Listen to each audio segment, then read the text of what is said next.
안녕하세요. 내 집 마련의 꿈, 다들 꾸시죠?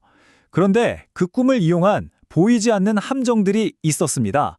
최근에 정부가 지역주택조합을 대대적으로 조사했는데, 와, 그 결과가 정말 충격적입니다. 도대체 안에서 무슨 일이 있었던 건지 지금부터 한번 파헤쳐 보겠습니다. 자, 화면에 보이는 숫자 641. 이게 뭘 의미하는 숫자일까요? 이게 바로 정부가 전국의 주택조합을 샅샅이 뒤져서 찾아낸 법 위반 건수입니다. 무려 641건이에요. 와, 문제의 규모가 정말 상상을 초월하는 수준이었죠. 그럼 구체적으로 정부가 뭘 밝혀냈다는 걸까요? 이번 조사에서 드러난 문제점들 지금부터 하나하나 짚어보겠습니다. 자, 첫 번째 파트입니다. 정부가 전국 단위로 주택조합 조사를 벌였는데요. 워낙 문제가 광범위하다 보니까 접근 방식도 좀 특별했습니다. 정부의 전략은 이른바 투트랙이었어요. 그러니까 두 가지 방식으로 동시에 접근한 거죠. 먼저 문제가 아주 심각하다고 소문난 8곳이 있었거든요. 여긴 아예 현미경으로 들여다보듯이 특별 합동 점검을 했고요. 동시에 그림을 좀 더 크게 본 거죠.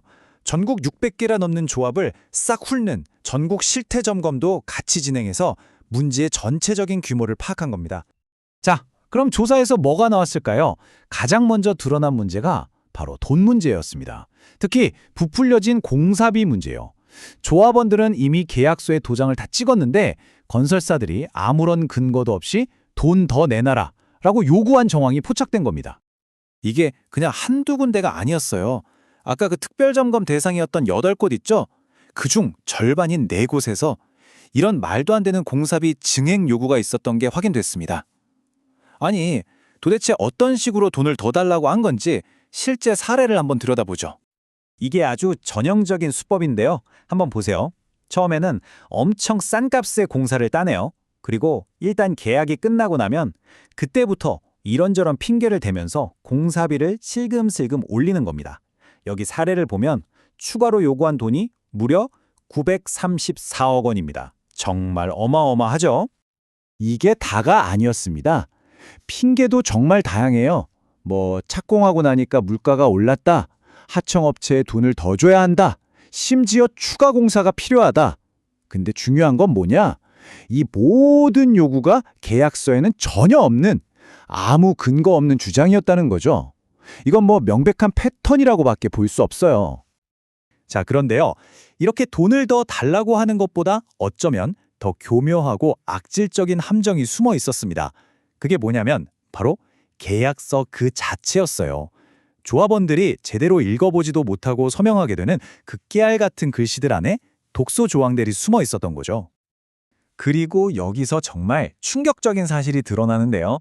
아까 그 특별 점검 대상 18곳 있었잖아요. 그 8곳 전부 단 한 곳도 예외 없이 이런 불공정한 계약서를 쓰고 있었다는 겁니다. 확률로 치면 그냥 100%예요. 정말 놀랍지 않나요?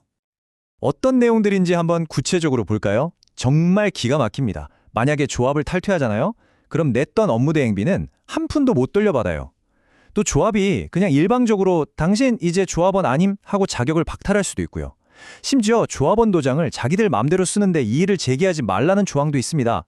제일 황당한 건 소송을 하려고 해도 재판은 건설사가 정해준 법원에서만 해야 한다는 거예요.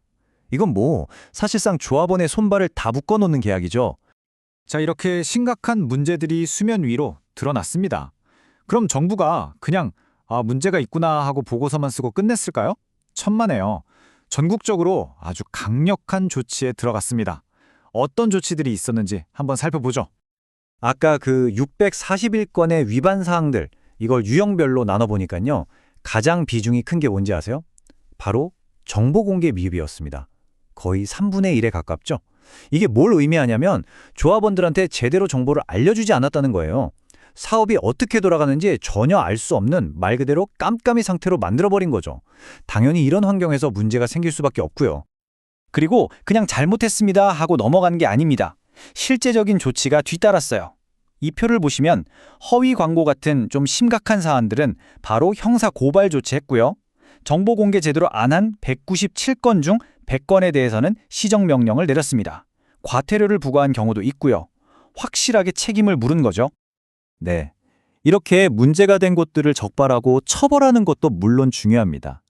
하지만 더 중요한 게 있죠. 바로 이런 일이 다시는 일어나지 않게 만드는 거잖아요. 그래서 정부가 시스템 자체를 뜯어고치기로 했습니다. 정부가 공식적으로 발표한 내용인데요. 국토교통부에서 이번 조사 결과를 바탕으로 올해 연말까지 종합적인 제도 개선 방안을 마련하겠다고 약속했습니다. 그러니까 이게 그냥 한번 쓱 훑고 지나가는 일회성 단속이 아니라 아예 뿌리를 뽑겠다는 의지를 보여준 거죠. 국토교통부 주택토지실장의 말을 직접 들어보면 그 목표가 더 명확해집니다. 사업의 투명성과 공정성을 높이고 선량한 조합원들의 피해를 방지할 수 있도록 조속히 제도 개선 방안을 마련할 계획이다. 결국 핵심은 두 가지예요. 투명성, 그리고 공정성. 이걸 확보해서 더 이상 억울한 피해자가 나오지 않게 하겠다는 거죠. 자, 오늘 이야기의 마지막입니다. 그럼 이런 질문을 던져볼 수 있겠죠? 과연 이렇게 새로운 규칙을 만드는 것만으로 이미 무너질 대로 무너진 신뢰를 다시 쌓고 미래의 주택 소유자들을 완벽하게 보호할 수 있을까요? 이건 단순히 법 하나 바꾼다고 해결될 문제가 아닐지도 모릅니다. 앞으로 우리 사회가 계속해서 지켜보고 고민해야 할 중요한 숙제라고 할 수 있겠습니다.